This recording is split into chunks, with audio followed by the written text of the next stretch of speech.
Ladies and gentlemen, I am speaking to you, but I don't think you are listening. Or you are listening but not understanding, but you are understanding without listening. Let us see in what interesting ways we can not listen, we can talk past each other, we can misunderstand, and what unexpected places that might take us. At the beginning of this talk, I handed around index cards with some simple instructions on them. Surrealist writing exercise that I hope will bring us in another way into the mysterious space of the encounter. So we're now going to read our sort of exquisite corpse-esque surrealist writing. I'll just start off, and we can just go around the room. If you believe, and try to look at the person you're speaking to, and then yeah, this is a conversation. Did they read it back to you? Yeah, Well, it's gonna. I think the randomness will be built in because everyone will be. I mean, we could. So I say if and then you say then, or how Right. is it? Oh, that's how it's randomized. Okay. Yeah, so it's Oh, like it's an if you'll and you'll then. be saying the top to the person before you and the bottom to the person after you. Okay. So let's see. I haven't tried this out. So it's Oh. Okay. make more sense. Okay. So I just did an if because I'm gonna start off. If belief ended up exposed in your musty bathtub, Then you will construct relations among foreign diplomats. Yes. good. If I blow dry all the icicles, Then I would never fall in love again. If cats clamored for fine and fancy things, Then you would tell me about your dream. It was embarrassing and awkward.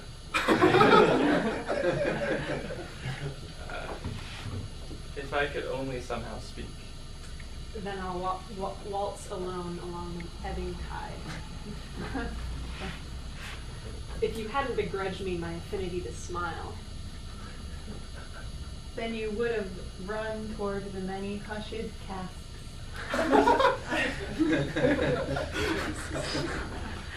If I take the last left, leaving you, my friend, what is there for you?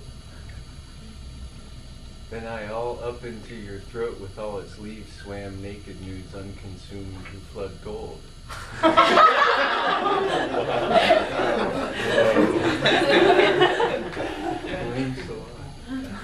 If you don't heard of divination, the human mastery of academic philosophy will construct pantheistic rituals. Then you brought the little small gifts that we never really wanted. If I had gone to the ballet class, And you could extend your swallowing of the horizon indefinitely. If I gave just 5 minutes a day to the composition of useful notes. then Shazam! I slammed the ram's hand wearing glamorous hands and leg of lamb. If we whistle together now, what a wheel. Then I wouldn't have used all the ketchup when I filled your shoes. If you merely skip through the posies, make sure someone you trust doesn't take check. Oh, wow. Then you know exactly where you need to be and with whom to share this time with. If I can find magic in the everyday, I know I can participate in the world meaningfully. Then you wear Christmas tree branches as a hairpiece and smell really nice. What's happening tonight? If I have watch gears on my insides that make my body work. Then I wouldn't know how to end this game. Thank you, guys.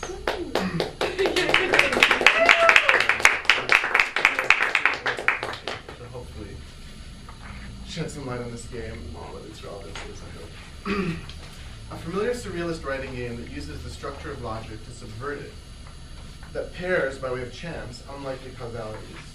A game that is fun and that sometimes even leads to poetry, but which either way might shed some light on the condition of poetry, or at least on the condition of poetry as it stands for Salon. To what extent were we conversing just now? To what extent was the dysfunction of our conversation illuminating, interesting?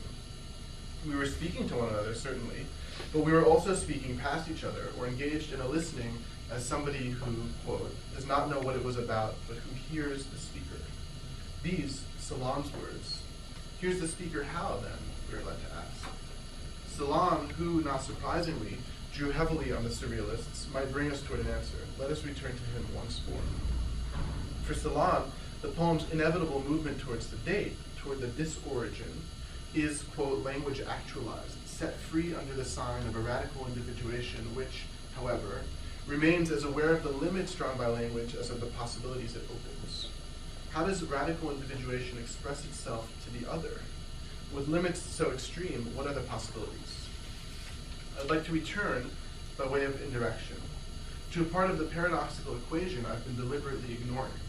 The other, the you that appears again and again in Salon's oeuvre, almost to the point of obsession, the apostrophe, the invocation, the act of addressing that can never be worn out for Salon. For it is in the idea of the other that the possibilities language opens lie, and it is in our movement towards the other, the idea of the other, that we will continue our circumscription of Salon's meridian, bringing us finally to the speech we've already said so much about without directly addressing. The meridian is Salon's phenomenology of literature, a speech, James Lyon tells us, distilled from hundreds of pages of notes into 16 printed pages in today's editions, that has attained the status of a fundamental text of 20th century poetics. How does the other fit into the equation of the Salonian paradox? In the Meridian, Salon borrows two tropes from the work of George Buchner in order to understand two different kinds of art. In art, on the one hand, of artifice, of automatons, mechanics, nothing but cardboard and springs, and on the other, in art that Salon calls poetry. This, ladies and gentlemen, has no definitive name, but I believe this is poetry, Salon says. What is this poetry that has no definitive name? How does Salon perceive his poetic act? Firstly, poetry is the person who, when there is talk of art, does not really listen. One who does not know what it was about, but who hears the speaker, who perceives language as a physical shape and breath, direction and destiny. Poetry is the somebody, or so often in Salon, for Salon the nobody, for whom language does not transmit anything other than its physical shape. Language that fails somehow to say, or that says against the grain, an act of freedom that becomes an homage to the majesty of the absurd that bespeaks the presence of human beings. Human beings, Salon uses the plural form, the plural significantly because though the poem speaks only on its very own behalf, it also speaks on behalf of the other. There is the one who talks of art and the one who does not really listen. The poem requires both. The poem exists in the space between the two, exists for the sake of an encounter. In Being of the Other, Levinas begins by recounting Paul Salon's neat equation of a handshake in a poem. The poem becomes a sign given to one's neighbor. The subject signals that gift of sign. For Derrida, the poem speaks to the date of which it speaks. Instead of walling the poem and reducing it to the silence of singularity, a date gives it its chance, the chance to speak to the other.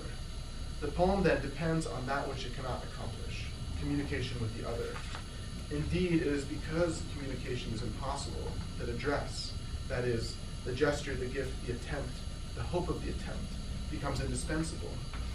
Only the space of this conversation can, quote, only the space of this conversation can establish what is addressed, can gather it into a you around the naming and speaking I. But this you comes about by dint of being named and addressed, brings its otherness into the present, Salon explains. In the Meridian, Salon says, the poem becomes conversation, often desperate conversation. In what ways is Salon's conversation even relevant to what we usually think of as conversation? Put in another way, if poetry is always a kind of desperate conversation for Salon, is conversation always poetic? Of course it isn't, it can't be. What Salon's poetry shows us, however, is the poetic and philosophical possibilities of the conversation, the imperative, however fraught with impossibility, of reaching out to the other.